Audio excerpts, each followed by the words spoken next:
Well, tell me, mama, what's going on? Tell me, darling, what's going on? Welcome back, everybody. Bacon and Egg Show, episode, God, what are we at? 73. It's insane. January 30th. Every week it gets me. I'm like, oh, I look at the number and it's like, it just keeps going up. January 30th, 2022. Jay, what is going on, man? What's up, man? Hey, just I wasn't there last night, but I know you were. I know Club Irvin was hopping last night, maybe a little bit for some of the wrong reasons. But we'll get into that too. You doing all right? I'm good. Yeah, we'll definitely be getting into that. It was a interesting night at Club Irwin. Yeah, we'll get into that in a second. Where do you want to start? Why don't we let's start off with the old football program. In your opinion, is Texas any closer to being back Oh man.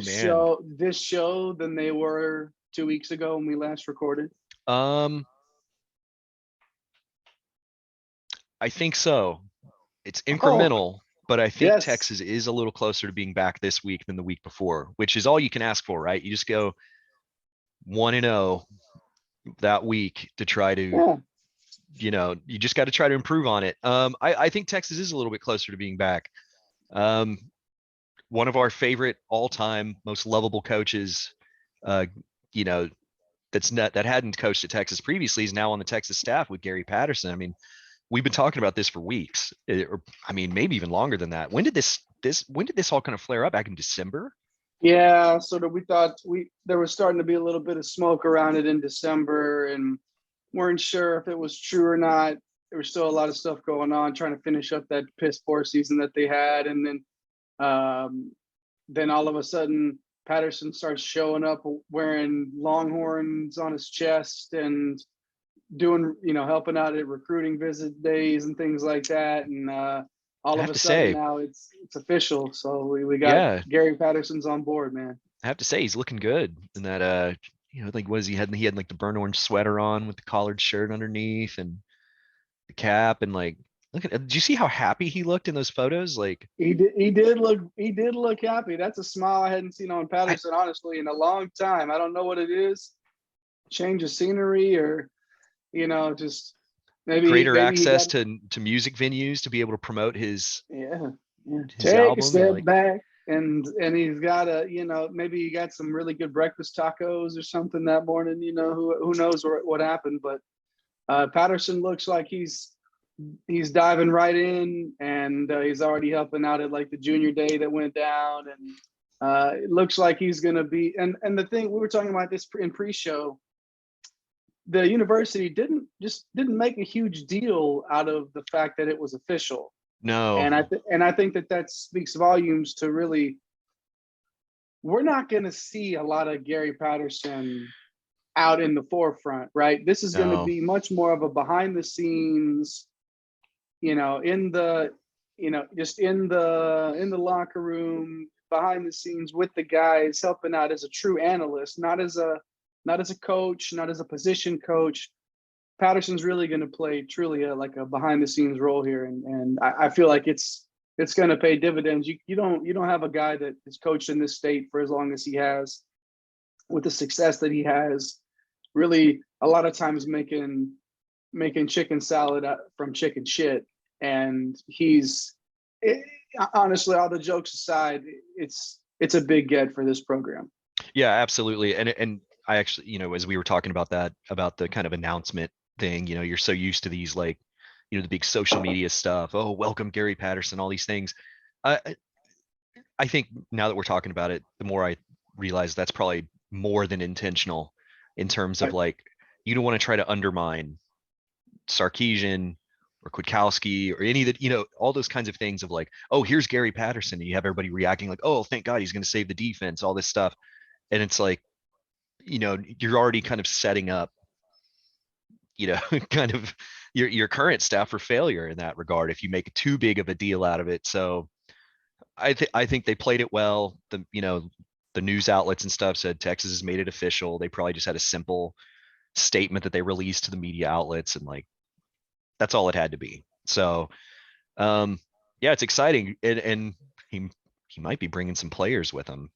So let's get into that a Yeah. little bit. That's kind of the big target we're still looking at right now in the transfer portal. Um, let's talk about this a little bit, because this would be given what this defense would need, pretty big time move.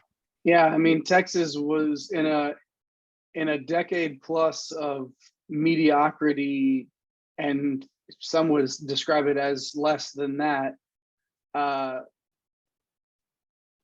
Being able to rush the passer has been something that has really eluded Texas for the most part in that entire time frame.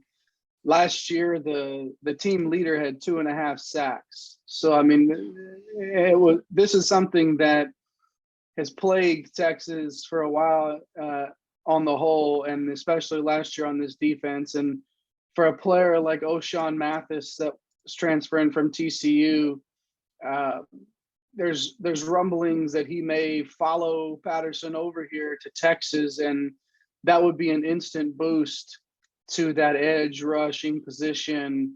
Just trying to wreak havoc in general for what Pete Kwiatkowski's trying to accomplish. And O'Shawn Mathis would be a really big get if it were to come to fruition here. Kerry, is there something that stands out to you about Mathis, or something that excites you about him, other than the fact that he's just a motor guy that gets to the quarterback? No, I mean, that's exactly what's exciting about him. Like you mentioned, the issues with rushing the passer. You know, we've had some hopes for some guys that have been coming in. I mean, I mean, think about the excitement, you know, behind someone like Alfred Collins. It's like, oh, here's a guy, he's got all the tools that's going to get at the quarterback. But now I couldn't believe this. Like, this is going to be his junior season. You know, and like the production for some of these guys just hadn't been there, and for whatever reasons, and you mentioned going back years and years and years, this has been the case. So to get a guy that's like proven that he can do it in this conference, and that's what I think is so interesting about the transfer portal now versus and we're going to mention this a little bit, like the kind of, you know, the high school recruiting, is that it's you're starting to look more and more at like known commodities. This, you know, someone like Mathis, you go, there is no like, well, is he going to develop? How's he going to look in year 2? How's he going to look by the time that he's a junior? You can get this guy on campus immediately, and you've got all the film, you've got everything, you've scouted the guy as an opponent. Right. And to me, that's just Right. fascinating, because it's like, it's plug and play. And I think, as we've, you know, I'm just fascinated by the way that these coaching staffs approach the portal now, and how, you know, how quick you can turn around a roster. And all, you know, we've talked about this at length in basketball, and we're going to get to them in a minute, but like, I don't know, it's fascinating. I think it'd be a huge get. The portal is going to be a nonstop thing, man. I mean, as we're about to talk about Devin Campbell and signing day 2 for high school recruits coming up this week. We've hinted at it before, like the portal aspect kind of takes a lot of the shine off of high school recruiting in a way. Like it kind of takes some of the excitement and kind of like the urgency out of it. Oh, we have to get this guy in this class. Well, no, you don't really have to anymore. No, you don't, but it sure does help to get Oh a guy no, like for that. sure, Yeah, for right. sure. Like you're still going to have to bring in those guys, but the coaches that are on top of this, the coaching staffs that are really paying attention, because there's no time to fall behind at this point with the portal. No. You can't allow your program to fall behind in that regard. And I don't believe Steve Sarkisian will allow it to happen that way. But Mathis will be an important target for this program in the like right now from the transfer portal. And Campbell is that guy who's been down to Texas and Oklahoma. This is an offensive lineman. Most are, depending on what recruiting service you look at, he's considered the best, one of the best interior linemen in the country, but can play tackle as well. That he's one of those guys that you just get him onto campus and you figure out where he's going to fit your scheme best, and you plug him in, and you hope that he stays for 4 years, because he's the guy that, you know, has all the measurables, has all the everything that these pro scouts are already drooling over, and he's already held in that high of regard. So yeah, man, big big signing day coming up on Wednesday. I don't know if he's holding out until Wednesday to make his decision. He may be one of those cats that wants his own day, wants his own shine or whatever, but we'll see. He's been holding off true to his word. He said he was going to hold off until February to make his decision, and he's stuck with it. But it's still down to Texas and Oklahoma at this point, and you just got to hope that you can pull that through, and that would give this already really good recruiting class from Steve Sarkisian an even bigger boost heading into spring football. And especially on the offensive line. I mean, this would just be, I mean, turn what was already a pretty great offensive line class into, I mean, next level, you know, in terms of just being, and that's where to clarify, like on the whole portal and high school thing, like with the portal, it's like you're looking at the instant impact guys, but in terms of building a program and actually building depth and building, like accumulating talent, the high school recruiting stuff still remains king in that regard. So it's not, the portal stuff hasn't completely eliminated that, but it's the, you know, who's gonna contribute right out of the gate. And I think the portal's kind of taken some of that steam off of it a little bit. But yeah, we'll see what happens with Campbell on Wednesday or by Wednesday. And then it'll be time to start looking at that 2023 high school recruiting class, which has a fairly big name that we've mentioned before on this show, in the mix for Texas. And I mean, what's the latest on the Manning family? What do you got going on with Arch? Yeah, I mean, that's the Texas coaching staff is handling this the way that they should. We're obviously talking about Arch Manning here. He's multiple assistant coaches were out this past week at his high school in New Orleans. They're basically, it's like, everything that I've read, it's like, they're out there getting another look at Arch Manning. No, they're not getting another look at Arch Manning. They're trying, right? They're trying to seal that. They don't need to take another look at Arch Manning. They need to get him to commit and get the ball rolling for that 2023 class. But they're not taking the foot off the gas on this one. They're absolutely full court press on Arch Manning, which they should. He's regarded as a generational type of guy, which, they just brought on a Quinn Ewers through the portal, which is also considered that generational type of talent. And you can't have enough generational talent on a roster. Talent, especially in the quarterback room. And they're not letting up with Arch Manning. It feels to me like this is a deeper pool to tread in, I guess, in terms of the number of teams that are still in play for Arch Manning at this point. It felt to me like earlier on in this process that it was down to like 2 or 3 teams, whether it was Clemson or Alabama or Texas or maybe even Georgia in that mix. Yeah. And I feel like this is spread a little bit thinner than that. I think there might be more teams in this conversation, but when it comes down to it, you got to feel like he's going to commit to one of those 4 teams. And as long as you're in the mix, as long as you're staying on top of that with him and in that conversation, I think I like Texas's chances just because he loves the offense that Steve Sarkisian runs. And as this offensive unit continues to develop under Sarkisian, it's going to be really important to see, because I mean, early on in the season, and we saw it, we were at the Texas Tech game when they put up 70, and it was really looking like the all gas, no brakes that we were promised. And then as the season sort of progressed, as the competition got a little bit stiffer, we saw some roadblocks that were hit. So with a full off season under their belts as an offense, and with another year of development with these same coaches, you got to feel like that the offense is going to be able to be what Arch Manning wants it to be. And that's basically, to me, that's your goal at this point, is to just show like, hey, you love this offense, right? Come be a part of this, So yeah, it's looking like Manning is still in play for Texas, which obviously you just want to be in that conversation. Yeah, and people want to talk about, is the Quinn Ewers thing going to affect that at all? I honestly don't think it does, because if Quinn Ewers does what he's hyped up to do, and behind, with Sarkisian providing the offense and all those things, like basically if Quinn Ewers shows out, that's more ammunition for Sark to tell the Manning family, like, see what I can do with a Not that he hasn't done it anywhere else before, obviously Sark has a track record of doing this kind of stuff, but like,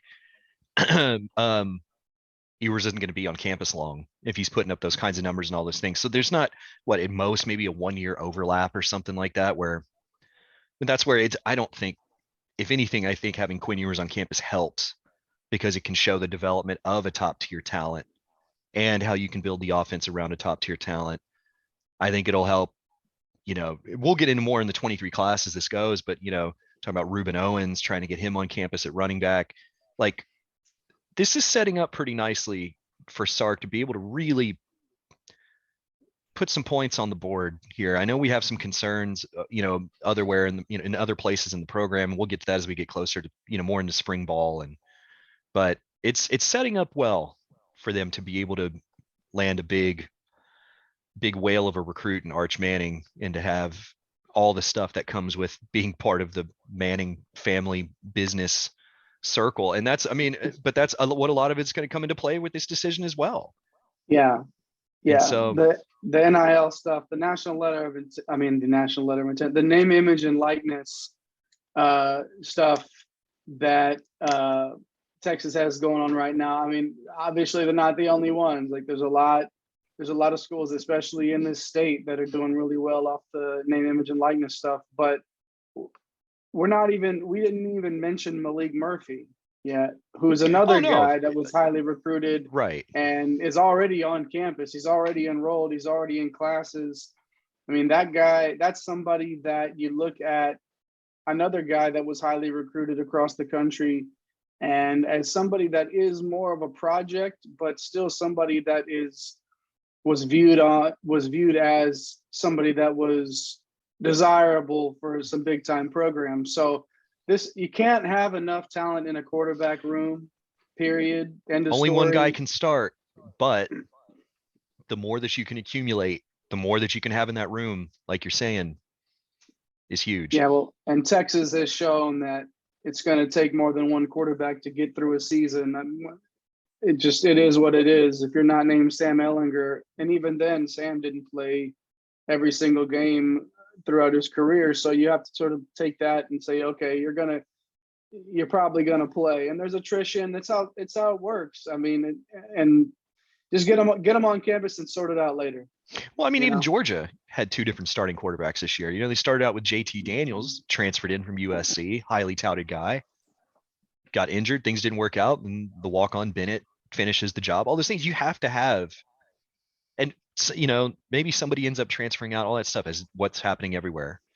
But you can't have enough talent that's how you prevent, having a situation where you got to rely on, I don't know.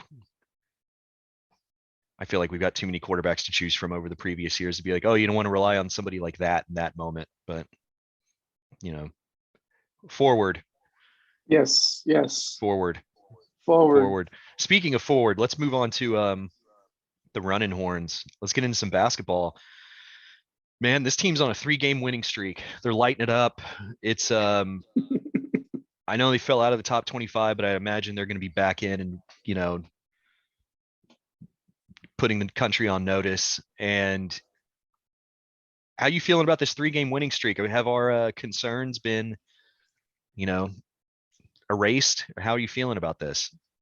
Well, to avenge that ugly loss against Oklahoma State, beat Oklahoma State at home, go on the road and probably play their best complete game of the season against TCU, and really look like, okay, this team is starting to get it and starting to gel and turn the corner. And TCU was coming off of a couple of big, or at least one big win, but that's the Big 12, and we've touched on this before. The Big 12 is just a bloodbath, and on any given night in this conference, eight teams out of this conference are going to make the tournament, which is the Big 12 will probably be the most represented conference in the tournament when it's all said and done, if everything sort of holds as it is now.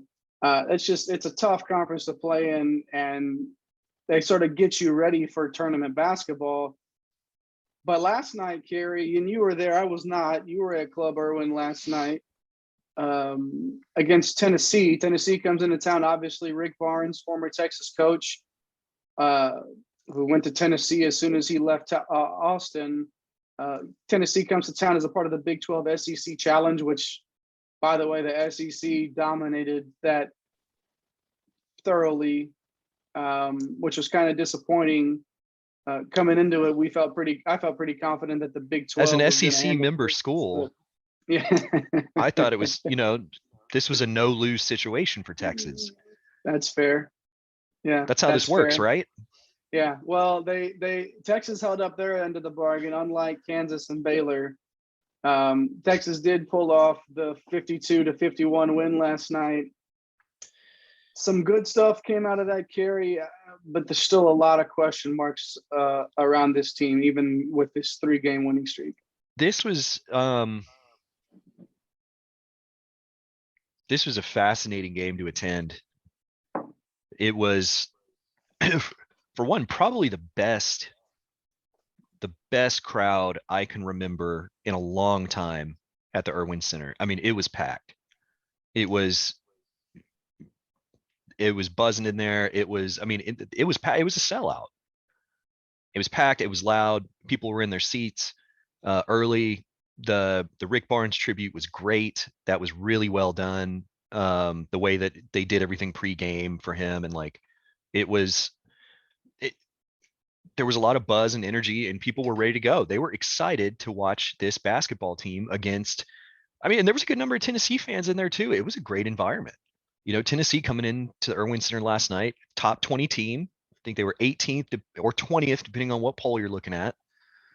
But this was an opportunity for Texas to kind of get a good, like, top 20 win, at least the way Tennessee was ranked on the, all those kinds of factors. And then the game starts, and I don't know, what was it, nearly halfway into the first half, like Texas, I think, only had like 9 points on the board. Something like it was ugly. Both teams weren't playing very well. I know Texas ended up with 18 turnovers last night, which that's frustrating to watch. The same offensive things that we've been talking about, watching this offense was frustrating, and you can feel it in the stands. And it was, just the sigh of like frustration every time a ball would be turned over, or there would be just some, a bad shot selection. It started to build up into this. You would hear a lot of times, well, like, thank God Tennessee is terrible. Like, because they're not making any shots. And looking at the box score, they shot from the field only 35% last night, 19 of 53 from the field. And a lot of people are going to focus on the comeback, like, that Tennessee put together in the second half, which was huge. We were sitting there like, it's a 17-point game. People were leaving. Like, Tennessee fans had left. They're like, I've seen enough. I'm out of here. Done with this. And people were basically like, all right, this thing is, great win, cruising this out, held them to, low points. Let's get out of here. And, obviously, I'm glad Texas got the win and pulled it off, but like, that was one of the worst. I think Longhorn Insider Mike Holland mentioned it on our text thread about, like, this was like a football team collapse. And that's what it was. And that's where, like, there was something even when Texas was up 17 in the middle of that second half. I mentioned there were people leaving, but the people that stayed behind, there was that vibe. And we've talked about this, like when we went to the Texas-Oklahoma game a few weeks ago, there was that feeling, like whenever Texas would make a basket, it wasn't a feeling of like, all right, like, let's celebrate. Let's turn this into a party. This is a big win over a top 20 team. It was a feeling of, when is the bottom going to fall out? And it did. The bottom did fall out, and Texas was able to recover at the end to pull out a win. But I don't know. Wins are wins, but there's the eye test. We talk about this all the time, and especially in this city, these are a lot of the people that were there last night. This is probably the first game they had made it to all year. there's a frustration. I'm speaking on behalf of all the people that were around us. There's a frustration with how this team looks and how they play. It is not enjoyable to watch. Yeah, I think that's more than fair.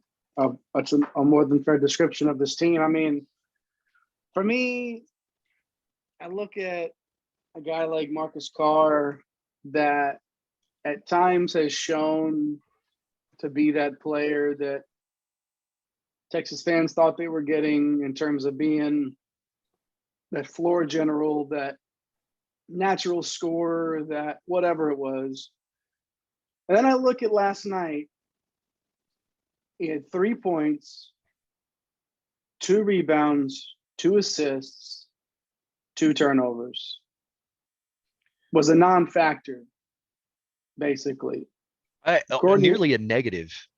He had what I think he got called for one traveling. I know he got called. There was an over and back that he was involved in. Like, yeah, like you could almost call him a net negative last night. Yeah, I agree. And it was to the point where you got to have your best guys on the floor, which towards the end of the game, Askew was on the floor and there were some positives from Devin Askew, and I think that there's some things that his game will be able to be, that will translate into helping make this team successful. The dribble drive stuff when he's able to get into the paint, and that's when he's at his best. And I wish the team as a whole would do more of that dribble drive, dish sort of stuff instead of the passing it around the perimeter and then the ball doesn't enter inside the 3-point line until there's under 10 seconds left on the shot clock. And it's frustrating to watch.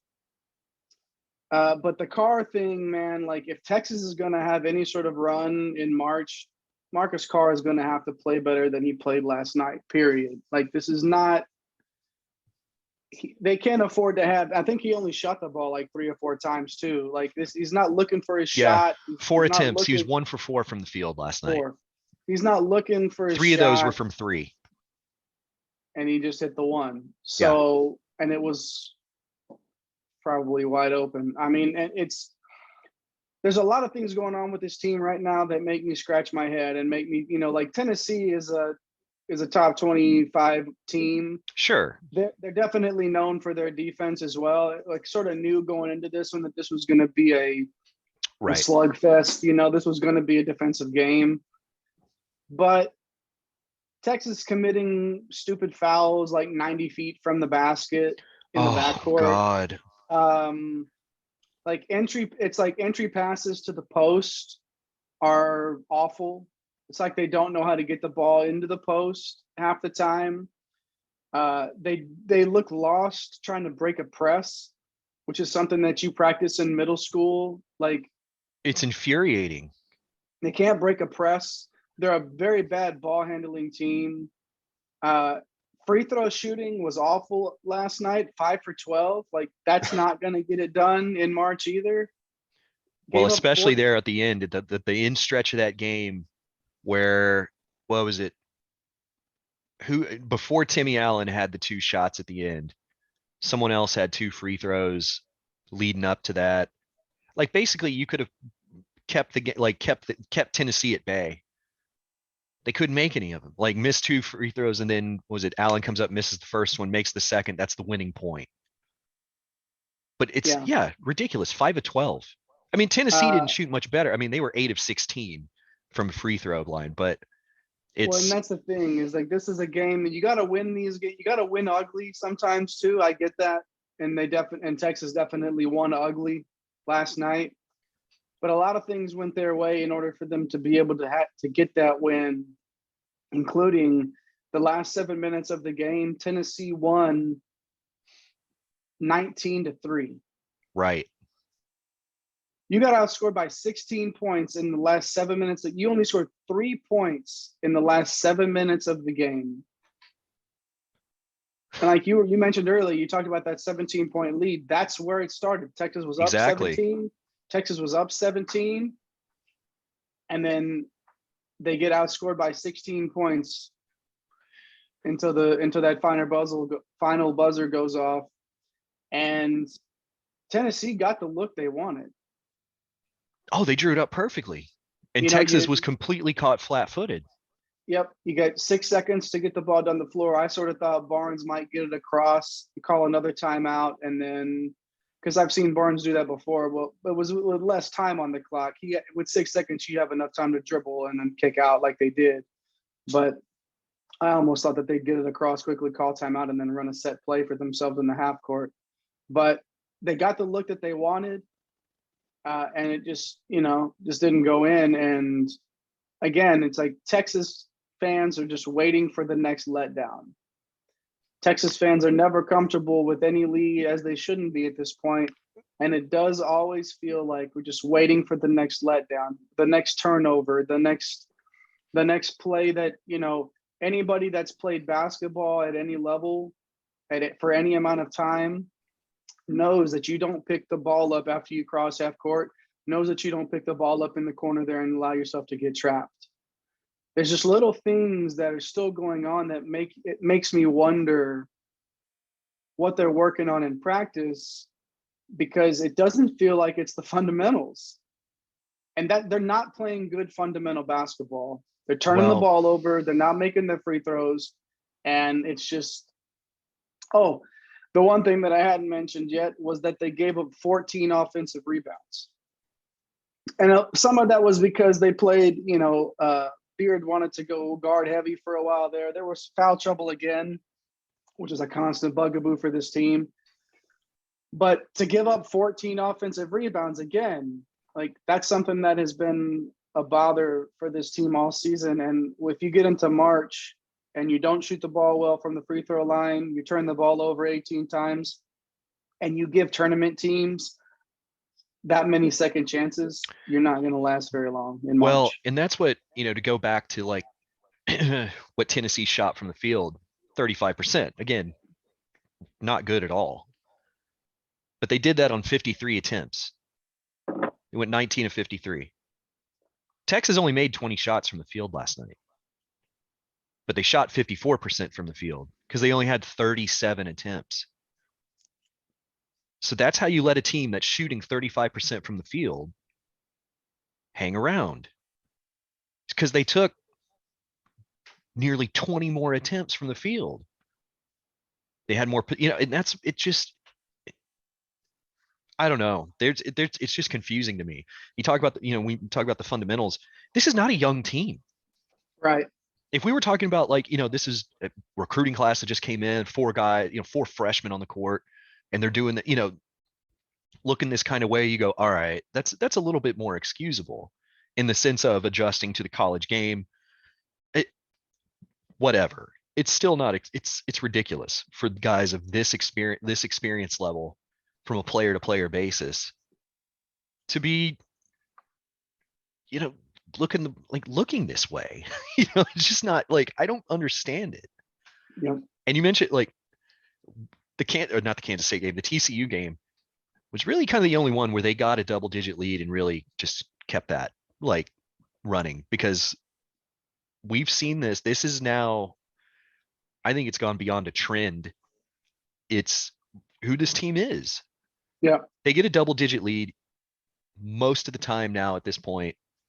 They're going to blow it. We saw it against Kansas State. They kept Oklahoma from getting on a run and getting back into that game, but that double digit lead turned into a single digit lead, but then Texas was able to push that back out. But it was that same feeling in there against OU. And that's what I think of it, with last night. There we were at that Texas OU game going, man, you're beating your rival by 20, by double digits here. Where's the, in the first year of head coach that, where's the excitement? There's an apprehension about buying in on all this. And that's where it was the same thing last night. Come on, Tennessee and Rick Barnes come to town. This is a chance to just, let's turn this into a party on a Saturday night.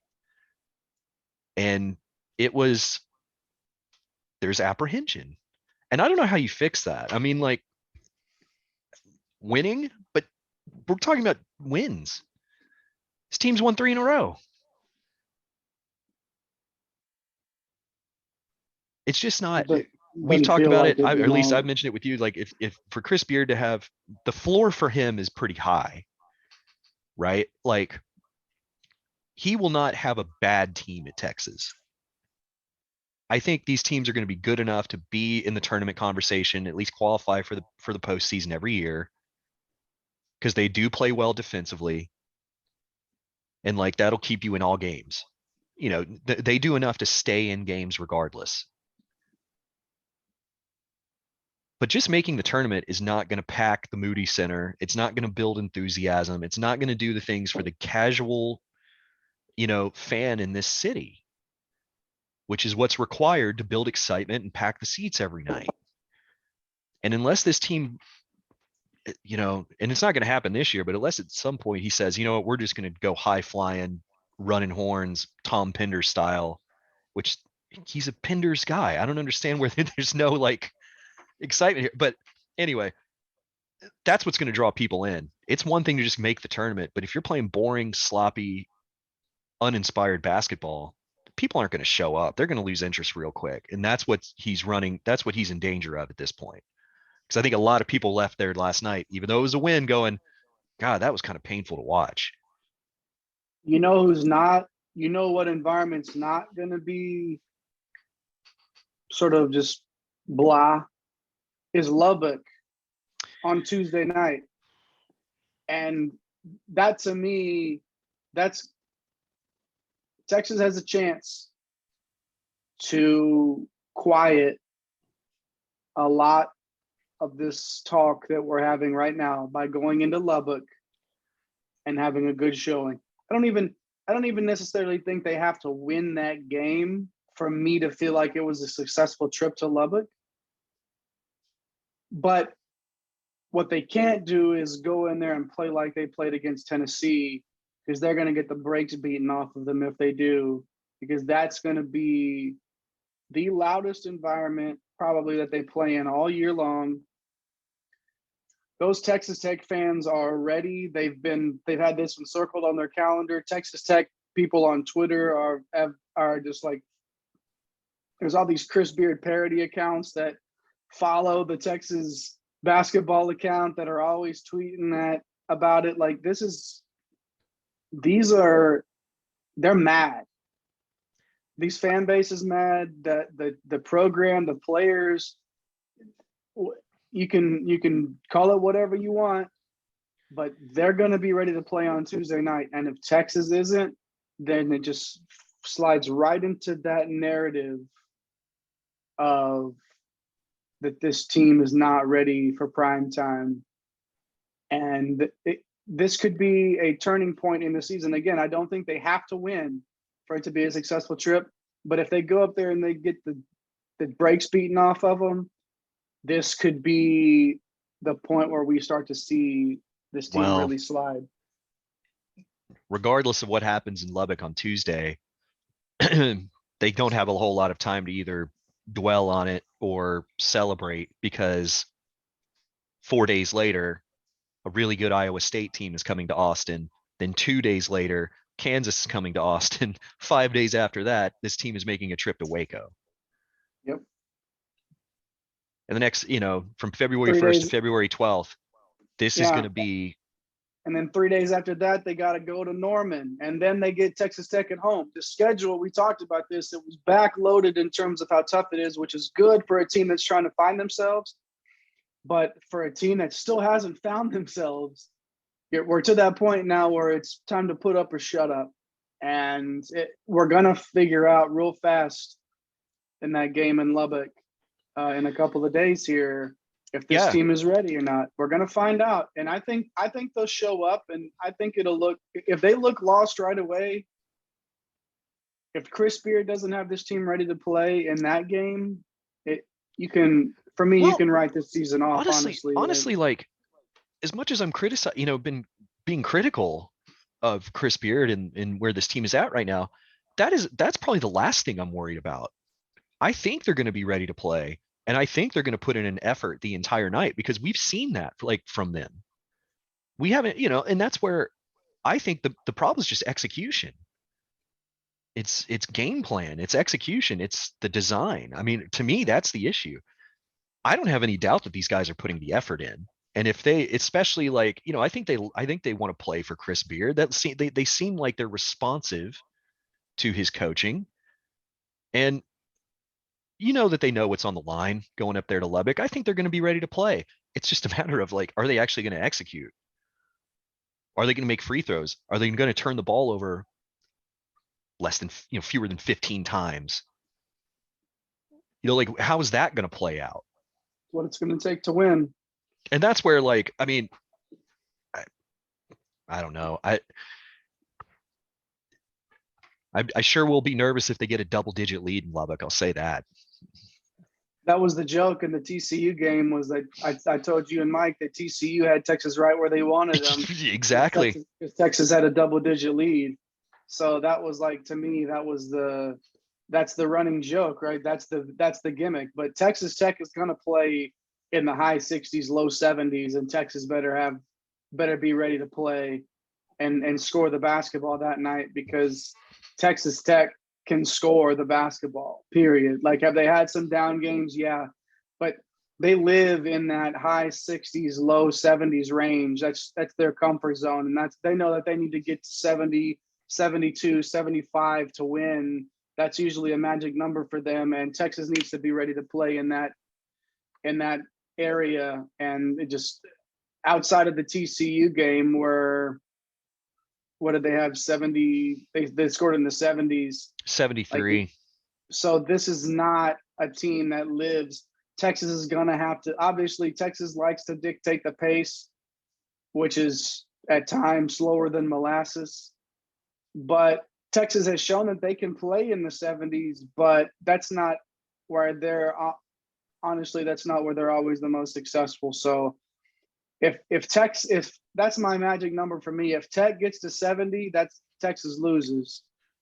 That's the number for me, and we'll see how it goes. But man, it's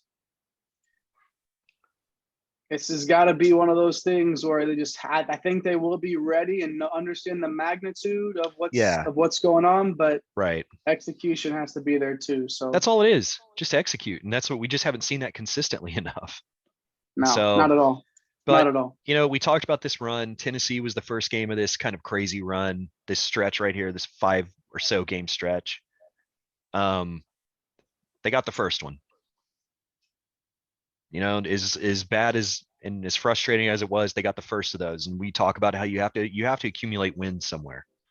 You have to get these wins. If you want to be a tournament team, you want to finish in the upper tier of the Big 12, you got to find these wins. And all right, they pulled this off against Tennessee. Now let's see what they can do on Tuesday. And by the next time that we record, it'll the Iowa State game will have been played too on Saturday, which is a day game. That's going to be an interesting one at the Irwin Center. But it's you got to find wins, plain and simple. And so it's like you said, it's put up or shut up time. So we shall see. But yeah, that's what it's. You just want to be able to go to a game and enjoy it, not feel like you're having to endure it. And I think that's what a lot of people were feeling last night. Was like, it was something to be endured. It wasn't a like enjoyable, positive sports experience. It was like, God, why do I do this to myself? I had a blast. I was enjoying it, but I think the people that maybe have not paid as close enough attention to this program this season, I think were like they were in for a little bit of a surprise last night. So and that's the Chris Beard style, man. Like it's just, he wants the game to be in the 50s and the low 60s. Like, that's what Chris Beard wants. And that's not always the most enjoyable type of basketball to watch. So, I mean, got the win. Again, you don't write off any wins against teams like that are going to be in the tournament. Tennessee's the tournament team. They'll probably be a 5 or a 6 seed. Like, that's a tournament team that you just beat. It was a good win. Now, how do you finish up this conference schedule? Exactly. With a lot of tough teams coming up that are, again, ready to prove that Texas shouldn't have been ranked ahead of them in the preseason polls or whatever. You know, everybody has a chip on their shoulder for whatever reason. You know, Baylor's still they're coming off a few losses here. They're not playing their best basketball right now, but that's still a really good team. Kansas just took a really tough loss. Was it Kentucky yesterday? Kansas took a really tough loss yesterday against a team that is probably, when it's all said and done, Kentucky's going to be one of those teams that is going to be in the Elite Eight. You know, that's just they're a really good team. So I'm looking forward to seeing how this all unravels, because Chris Beard is either going to look like a genius at the end of this, or we're going to have a lot of questions in terms of how this team is going to evolve throughout his tenure. Right. And it could be both. You know, I feel like we already have a lot of questions with how this team and this program will evolve under Chris Beard, but this is the home stretch now. Like, there are no more bunnies. There are no more, like, this, every single game from here on out is going to be a knockdown, drag out Big 12 battle. And can Texas respond in the way that they need to prepare themselves for a run in March, to get ready for that tournament atmosphere, which they're playing in every night already, which is good, but can they get over that hump? We'll see. Well, there's plenty of time to still change the narrative, and that's all, you know, they can do it. Oh yeah. And we'll see we'll see how they approach it and how they change, you know, how they get through this. Yeah, last thing, Beard has always, he's been very upfront. He's like, I don't need my team to be peaking in January. I need them to be peaking in late February and early March. Okay, so we'll see if that's how this is going to work out. Like, I mean, you know, Texas Tech didn't have any seasons where they went, you know, 29-2. Like this, when he was there, like they took some losses, they took their bumps, and then when tournament time rolled around, that's a team that you don't want to play. Is Texas going to fill that same role with Chris Beard as head coach? Obviously, you know, we're in year one. We're going to see what this team is like in February and March under Chris Beard. Yeah, we'll know in the next 12 days. It ain't slowing down. It's coming. Nope. Well, man, I think we'll call it there. We got there was a little bit of Austin FC news this week, but we'll be having our preview show for that coming up, and we'll hit on kind of the most recent transactions before the season kicks off. And I think also here we'll be doing a Runnin Horns, the #1 ranked Texas Longhorn baseball team entering the season, do a preview show for them as well, and obviously continue discussing this basketball program as Club Irwin turns, the soap opera around the farewell voyage of the Irwin Center. Of the drum. Yes, sir. All right. Well, hey, yeah, good stuff. Good show today. Thanks for listening, everybody. We'll try to get another one out here next weekend, and we're going to try to keep cranking these out. Thanks for listening. We appreciate you guys. We'll see y'all. See you. ATX representing. Fatal, baby. Falling on 6th on a Saturday. Can the drip and swing down?